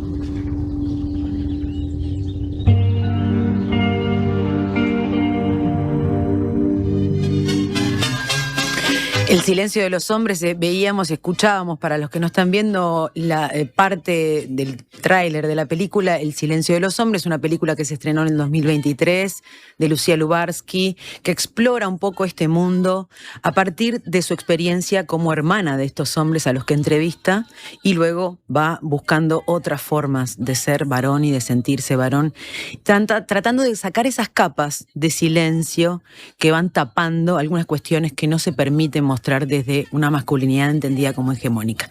Muy buenas tardes, hoy vamos a hablar de esto, vamos a tirar algunos piques, vamos a escucharlos a ellos. Me parece muy bien, porque nosotros los escuchamos a ellos, los escuchamos a ustedes. La mayoría, estoy mirando todos para allá, detrás de los monitores. No todos, varones. No todos. No está ahora. Hoy no está justo nuestra representante, pero... No, pero porque cambió el turno. Cambió el turno, pero claro. Está en turno de la mañana. Hoy vamos a escucharlos a ustedes porque primero quiero agradecer a quien me dio la idea de tratar este tema, que es una seguidora de Instagram. Me dijo, te voy tirando temas. ¿Te acuerdas que en el primer aguijón pedí que me fueran tirando como temas que les importara, que yo indagara un poco o buscara testimonios? De hecho, le agradezco mucho a ella. Yo vivo con 3 hombres, crío a 2 de ellos, creo, digo, porque a veces una cría también, y esto forma parte de la masculinidad hegemónica, y de la maternidad, mujeres de la criando a sus maridos y parejas. Y en ese criar a veces me encuentro como sin interlocutores para ciertos temas. A veces hay silencios que no entiendo, chistes donde incluso yo, siendo una madre feminista que se dedica a la comedia, tampoco entiendo o quedo por fuera. Quedo por fuera, me doy cuenta de una estética y de una ética también. Quedo por fuera de una ética que no logro comprender del todo, no solo porque son códigos en los que yo no estoy todo el tiempo, pero además porque me parece que se encriptan en algún momento esos códigos y no permiten participar otro tipo de estéticas y otro tipo. Parte de ser ese código es no dejar participar otro tipo de estéticas y de poéticas, ¿no? Y veo crecer a mis gurises, ¿no? Los veo crecer y veo cómo esa masculinidad va transformándose a lo largo de los años, ¿no? Va adoptando otras formas, va sometiéndolos a otras exigencias, y creo que cualquiera que me pueda escuchar, que haya criado varones, puede sentirse un poco identificada con esto y puede... Carola me mira tipo, sí, claro que sí. Bueno, ¿qué significa ser hombre hoy? Salí a preguntar. ¿Cómo viven ellos esto de la masculinidad? Y un amigo, mi amigo Claudio, responde esta pregunta. También la responde Luis Casales, que es helper en Pathwork, un camino de autoconocimiento y de transformación personal que procura la esencia del ser humano, procura llegar ahí. También lo responde Gustavo Barone, que es sociólogo y terapeuta psicocorporal, que está especializado en desarrollo humano y también, como Luis, hace años que tienen grupos de varones que piensan y se mueven en torno a estas preguntas. Yo me siento cómodo con ser varón, satisfecho. También, ahora que lo pienso, tengo que se me atraviesan algunas cosas. Cuando digo varón, me surge macho, me surge guapo, me surgen un montón de estupideces que me doy cuenta. Atravesamientos de mi historia, de mi vida, de mi lugar de nacimiento, que me hace sentir como una especie de orgullo, digamos. Y detrás de ese orgullo por estos atravesamientos que digo, sospecho que hay una especie de machismo ahí, abajo de las piedras, escondido ahí, que de alguna manera me diera como una especie de creencia de superioridad frente a la mujer. Saber jugar al fútbol, tenía que no tener amigas mujeres, yo qué sé, no sé, cosas por ahí, no tan amplias como ese tipo de cosas, ¿no? No sé qué tan generalizado eso, pero eran como cosas que uno iba tomando ahí del ambiente, de los padres, de mi padre. También ahí qué imágenes aparecían de hombres, ¿no? De qué es ser masculino, ¿no? Mi padre. Están en el mandato de tener que ser proactivo, productivo, no llorar, no conectarte mucho con las emociones, mirar por el tener y no tanto por el ser. Creo que también que los valores que nos han impuesto, del más rápido, el más fuerte, el que puede más, el que le gana al otro, el que le pisa la cabeza al otro, creo que todos esos son valores del patriarcado y no se han podido imponer otros. Ha sido ventajoso, sí, que ha sido una ventaja, pero al mismo tiempo creo que es una ventaja injusta. ¿Injusta para quién y para quiénes? ¿Quiénes pagamos el precio de esta masculinidad, no? Entendida y sentida así. No solo somos las mujeres, y lo considerado femenino, porque no es solo la mujer, sino lo considerado femenino, es decir, débil, excluido, pobre, racializado, ¿no? También ellos la padecen en cierta medida, ¿no? Bueno, escuchemos qué dicen ellos de los costos de padecer esta masculinidad. Luis Casales, como helper en Pathwork, en sus grupos de hombres, se ha sorprendido y ha encontrado este tipo de cosas. Y a mí una cosa que me sorprendió muchísimo, ¿no? Fue encontrarme cuántos hombres se sienten perdidos, se sienten que no están que no dan la talla, que no alcanzan el paradigma de lo que debería ser un hombre, ¿no? De sentirse no perteneciente también, o de alguna forma. Quizá a pesar de esos privilegios, cuánto los hombres sufren, digamos, por ese lugar de no cumplir expectativas, de no dar la talla, de estar, nos enfermamos, nos matamos. Algunas desventajas que he podido ir reconociendo en el tiempo, ya de grande, es hacerme la creencia y hacerme cargo de tener que cuidar, de tener que proteger, de tener que acompañar, de no poder, y fundamentalmente esto, no poder expresar mis emociones y fundamentalmente también asociar la emoción con la debilidad. El hombre no siente, el hombre no llora, al hombre no le pasan cosas, el hombre se angustia en silencio, el hombre se deprime en silencio si es macho y si no, no es tan hombre. Y a peor de males, una mujer no va a calmar esa angustia. Por ejemplo, si vos tenés bronca con algo, tenés por lo menos 5 o 6 señales corporales que te lo dicen. Se frunce tu ceño, se cierran tus puños, bruxás los dientes, te pones colorado, se corta la respiración y te pones en actitud de defensa. O sea, hay un montón de información corporal, no verbal, pero te lo dice el cuerpo. Y ahí si yo escucho eso, puedo tomar una decisión. Puedo decodificar lo que me está pasando y puedo dar un paso afuera. Así se trabaja en muchos grupos con hombres violentos. Se hace como el tiempo afuera y sale el tipo de la escena, ¿no? Está bueno, ¿no? Solo el paréntesis de decirle a la audiencia que tal vez quiere compartir también qué es ser varón, qué es ser hombre, un poco sumarse a este coro que estamos escuchando. Por supuesto, porque además es un coro muy recortado de hombres, yo diría, privilegiados que pueden trabajarse, ¿verdad? O que encuentran, digamos, en sus pares eso lo vamos a abordar más adelante, ¿qué pasa con los pares? ¿Qué pasa con mi emoción frente a otro varón?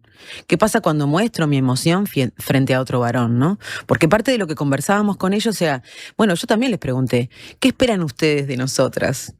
¿No? Bueno, uno de ellos me respondió, que no nos pisen cuando estamos frágiles, ¿no? Y cuando están frágiles es cuando se muestran angustiados, se muestran tristes, o dicen no puedo, no nos exijan cuando nosotros decimos no puedo, y lo asociaban mucho, bueno, varones me hacía un chiste, ¿no? Dice, bueno, ahora quieren tirar el patriarcado e inventan el Viagra. ¿Cómo quieres tirar una cosa y levantar lo otro? Es una gran contradicción. Bueno, muy bueno. Sí, pero un poco es así, ¿no? Nosotras también jugamos un rol en eso, pero quiero seguirlos escuchando a ellos y a ustedes, por supuesto, de la audiencia, si quieren enviarnos sus mensajes, cómo están viviendo esto. Y me quedo con esto de el hombre que sufre solo, porque si sufre solo es bien macho, ¿no? Y en esta soledad en la que se encuentran, bueno, se ven representados en los índices de suicidio, se ven representados en los índices de depresión, se ven representadas en las violencias que se transforman en la otra cara, ¿no? La otra cara de una angustia, de una depresión es, bueno, o me mato o te mato también, ¿no? O no reconocer ese dolor tiene... no reconocer esa rabia, esa furia, esa frustración, y ¿no? respirarla, como decía Barone, ¿no? Bueno, primero hay que reconocerla. Claro. Hay datos del cuerpo que nos pueden indicar un poco eso. Pero es muy difícil y quiero mostrarles uno de los libros que vengo leyendo hace un tiempo, Nuevos Hombres Buenos, de Richard Bassette, un antropólogo español, que decía algo así en uno de sus capítulos. Aunque cuando nos miramos al espejo aparece reflejada insolente y tenaz nuestra propia imagen, a lo largo de la historia los hombres hemos sido invisibilizados como modelo y patrón de lo humano. Entonces esto es lo que no aparece explícito, ni es tan obvio ni evidente, es que ellos son el modelo y el patrón de lo humano, y esto, dice él, nos ha impedido vernos desnudos, reales, auténticos, dolientes, emocionales y vulnerables como realmente lo somos. O sea, que este patrón tampoco les permite a ellos verse tal cual son, ¿no? Y la dominación masculina de Bourdieu se basa un poco sobre esto.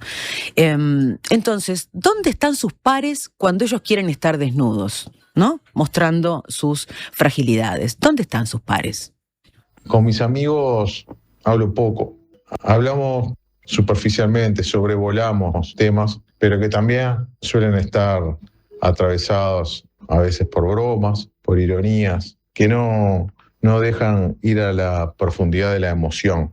Es difícil para mí, por lo menos, encontrarme desde ahí. La verdad, creo que muchas veces lo intento.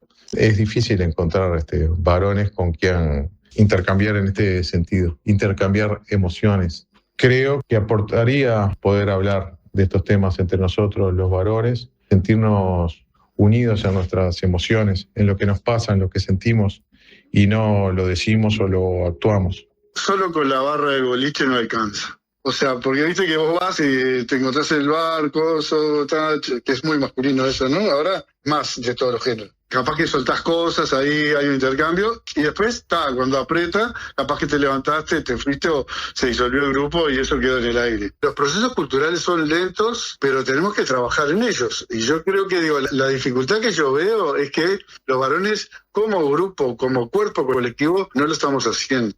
Y las mujeres sí, y eso es una brecha muy importante. Porque porque tampoco no parece una tendencia a que sea necesario, te diría, ¿no?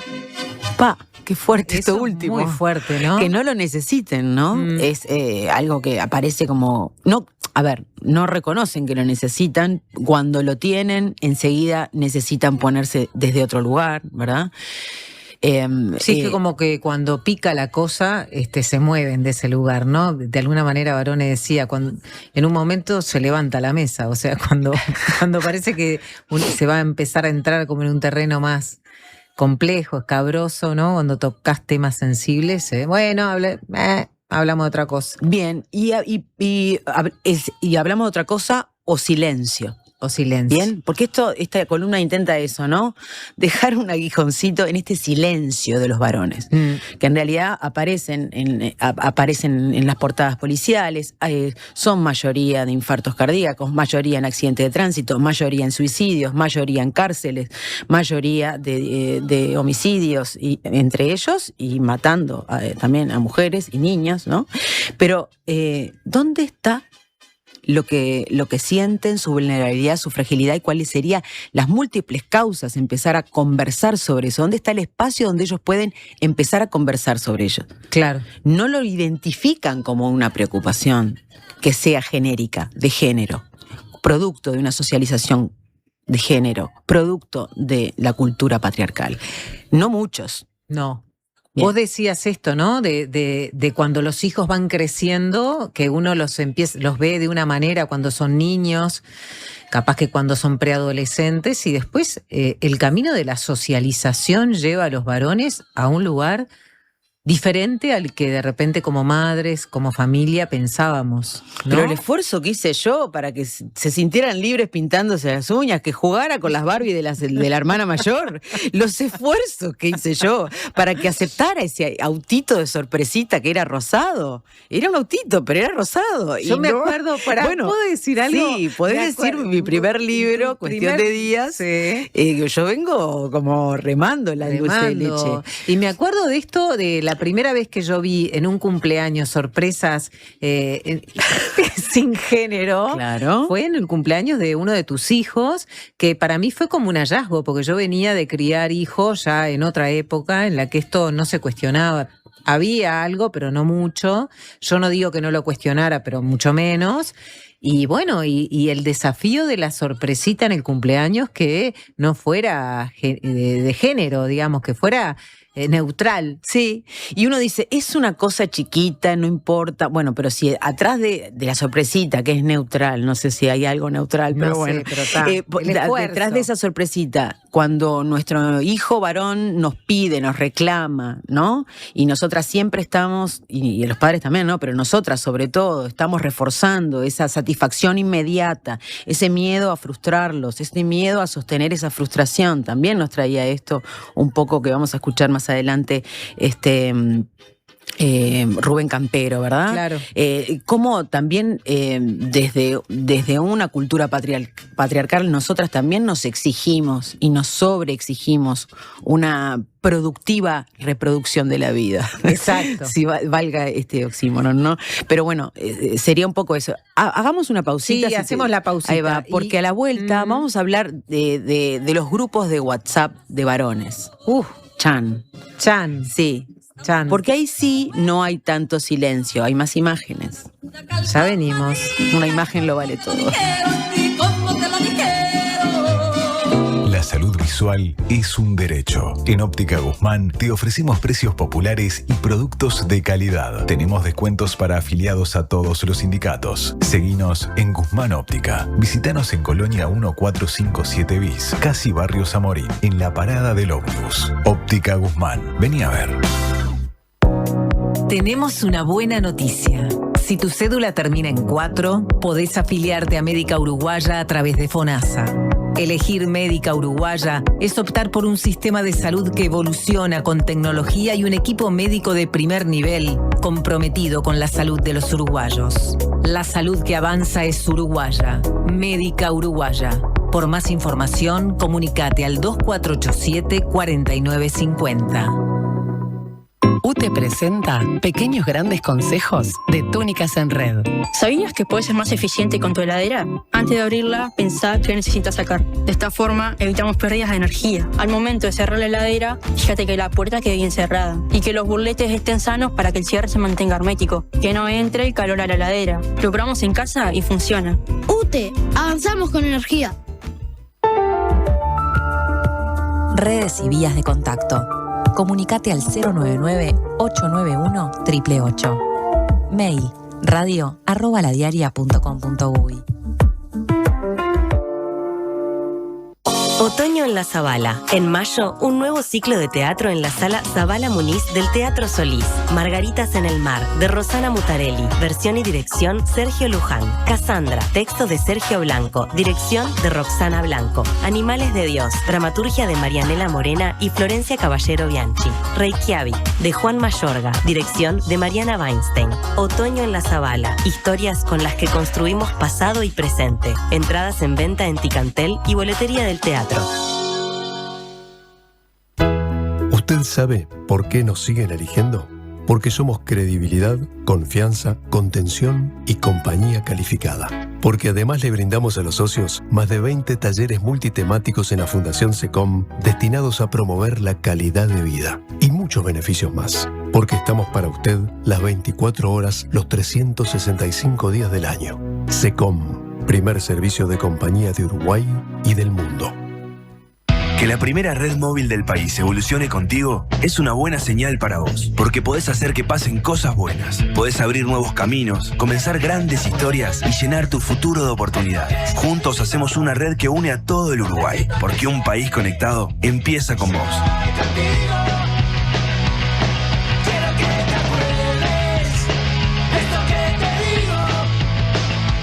Red y cobertura donde vayas. Tigo, lo bueno pasa contigo.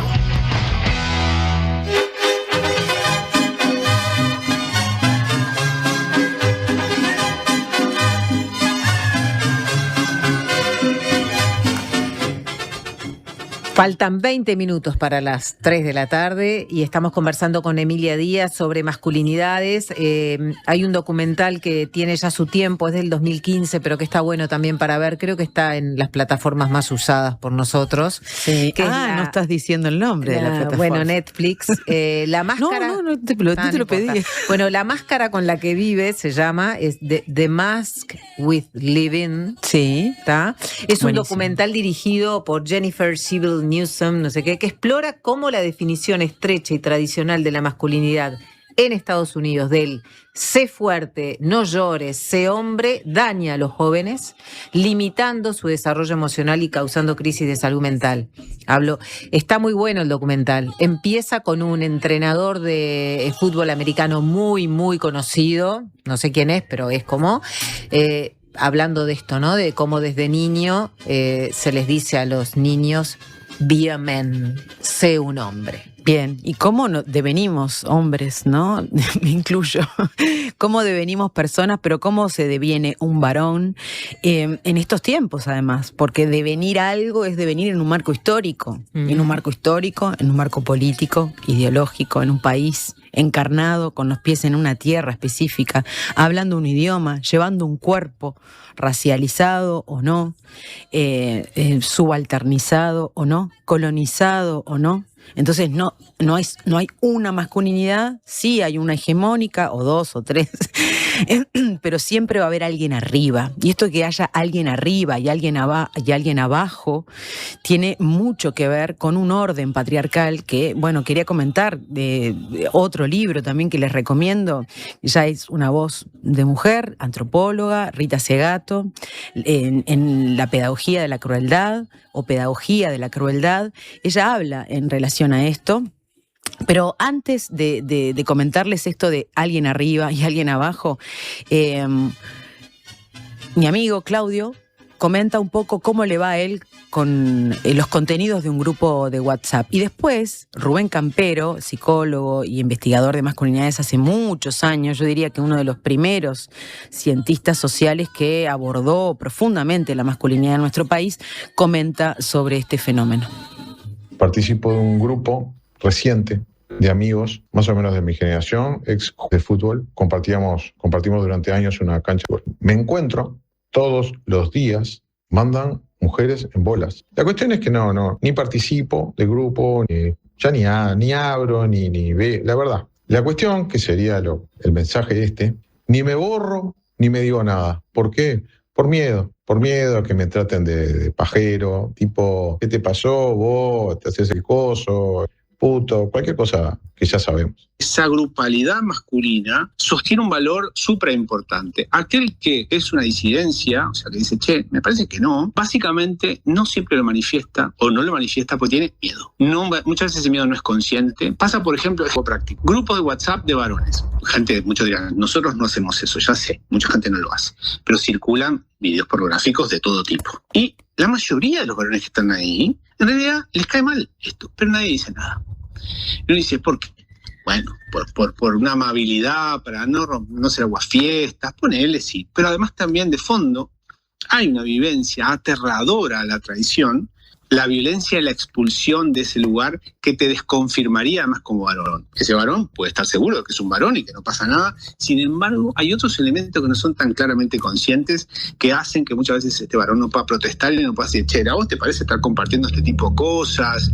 ¿No? Porque además también las grupalidades masculinas y hegemónicas tienen una batería también de descalificaciones que tienen el aval de la cultura, desde el tono, las palabras que usan, el tipo, la forma de bullying que hacen, ¿no? La violencia que utilizan, que tiende a ser rápidamente neutralizadora del otro para que al otro, digamos, no tenga ni siquiera posibilidades a veces de pensar que va a contestar frente a el ataque, ¿no? Hay la posición masculina tradicional, hegemónica, cuando se pone violenta, pareciera que actuara desde una impunidad absoluta que es la notificación de la historia entera, pareciera, ¿no? Entonces, claro, vos decís, uy, me está diciendo esto, qué horrible, ¿no? Por eso aparece ese miedo a la disidencia y se vive como una traición, y la traición podría tener bien digamos, el castigo del destierro, ¿no?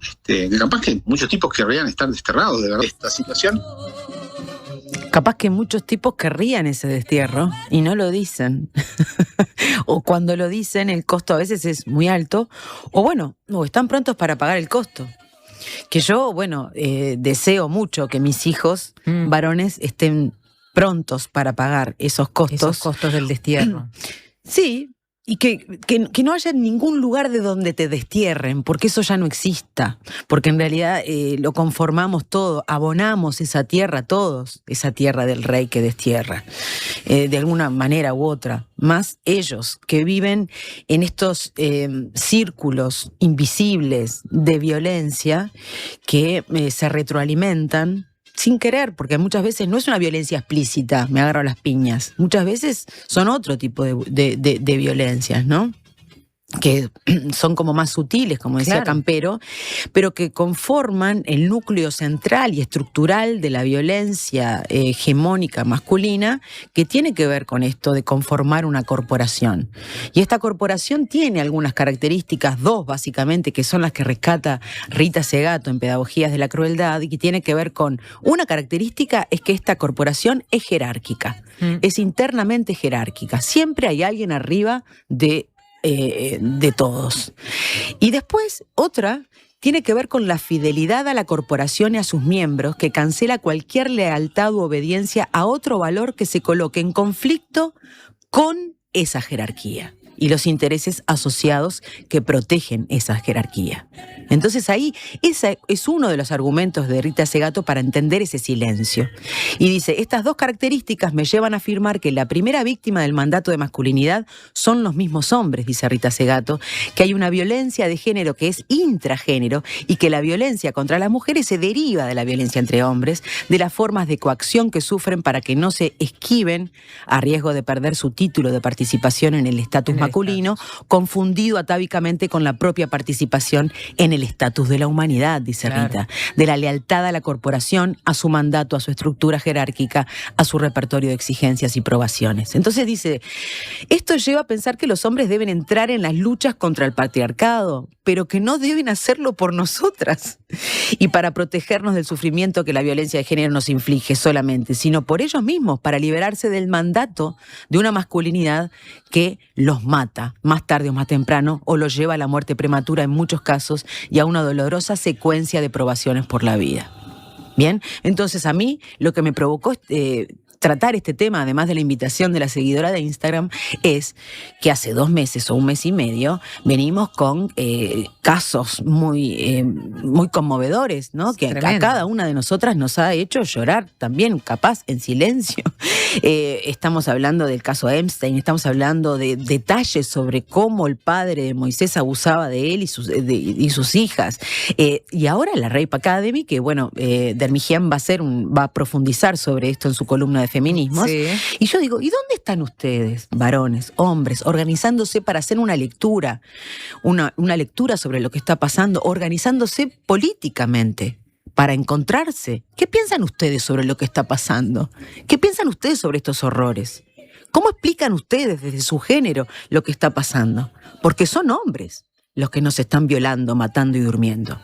Y bueno, tengo un amigo, también compañero de trabajo, artista, productor de televisión, que trata de responderme esta pregunta. A ver, ¿qué les pasa a ellos con esto estas noticias tan terribles? Yo creo que hay algo que yo pensaba antes, que creo que también vengo aprendiendo que hay que pensarlo, y es que es un loco suelto, es como un monstruo aislado, ¿viste? Como que son algo muy extremo de las cosas que muchas veces pueden llegar a estar metidas en esta cultura que hay que admitir un poco. Cuando aparecen estos casos, obviamente lo primero es rechazo, bronca, horror. Me lo comentás con lo que tenés al lado y no, es horrible, espantoso, no se puede creer, es maquiavélico, es horrible. Pero también te hace pensar un poco de cuánto ciertas de esas actitudes están naturalizadas en la de todos los días. Cualquiera de esos casos que nombrás, yo supongo que no deben salir de la nada misma. Hay algo más grande y hay como debe haber una cultura, imagino, que es la que venimos viendo, que es la que hace creer a algunos tipos que pueden hacer lo que se les cante, con niños, con mujeres, con lo que sea. Y entre varones, también, la verdad, hablamos re poco, ¿viste? Se dice un poco, qué locura, qué enfermedad, y listo. Es como que nos cuesta ir también un poco más profundo. Y bueno, supongo que debe ser también que estaría mejor a poder hablarlo con más profundidad para ver qué cosas estamos dejando pasar o qué estamos naturalizando. Todavía existe mucho el de cubrirse de alguna manera. Es como que es más fácil mirar para otro lado que decirle a un amigo, che, esto está mal, vos. Por no quedar afuera, por no generar mucho quilombo, o porque en el fondo hay privilegios que a los varones nos cuesta soltar, básicamente. No sé, la mayoría de las cosas no las sé, Emilia. Qué divino, Maxi, ¿no? Maxi Pérez. Ahí decía algo que me parece, bueno, atado a lo que veníamos hablando antes, ¿no? Del destierro, de si sos diferente, si marcás la distancia. Te vas del grupo, no perteneces más, ¿no? Además, si hay algo que tenemos seguro en este mundo cada vez más excluyente es el destierro. Chiquilines, chiquilinas, por favor. Si hay algo que tenemos seguro desde el nacimiento es un destierro. Ya la mitología griega, ¿no? Campero me lo recordó también en la conversación. Pero tiene que ver con que hay un mundo que es cada vez más excluyente. Cada vez menos personas entran en ese podio. Y quiero leerte algo a propósito porque también tiene que ver con lo que hay que reflexionar y entender acerca de las reacciones violentas y el lugar que tienen los varones hoy, que es esta perspectiva de la crisis de masculinidad en épocas de ajuste estructural. ¿No? Solo una pequeña minoría de los hombres es capaz de cumplir las expectativas asociadas con la masculinidad hegemónica, las normas y prácticas asociadas y esperadas de las élites masculinas de este Epstein, llegar a ser Epstein, Elon Musk y tantos otros, ¿no? Particularmente el énfasis en el poder masculino, la fuerza e inteligencia superior, la capacidad de proteger y controlar a mujeres, niños y hombres subordinados, está fuera del alcance de muchos hombres, cumplir con estos mandatos. Estoy leyendo parte de la teoría de la masculinidad que se pregunta sobre esto, ¿no? Y qué está pasando. La creciente contradicción entre los ideales masculinos como sostén de la familia y líderes y las realidades sobre el terreno están alimentando el resentimiento contra hombres y mujeres más exitosos, lo que a menudo conduce a la violencia contra las pocas personas que los hombres fracasados pueden controlar, en particular mujeres, niños de sus familias, hogares y comunidades. Y acá parece ser un poco también un dato de la trampa en la que están los hombres y varones de hoy en estas crisis, ¿no? Entonces, mírense, chiquirines, entre ustedes y trátense además de con más cariño, con más honestidad. Y bueno, y si hay que decir algo en relación a esa imagen de mujer desnuda en un grupo de WhatsApp, y bueno, hay que agarrar valor y pararse frente al compañero y decirle, le está cerrando, flaco, no es por acá. Claro. Así es como empieza una llamita que termina en algo mucho más grave. O vamos a conversar, ¿cómo te sentís? Capaz que es muy ideal lo que estoy planteando, pero cuando mis hijos varones me proponen un silencio detrás de algo que sucedió, yo trato de abrir capas, trato de mover frente al no me pasa nada. No, estoy bien, no me pasa nada.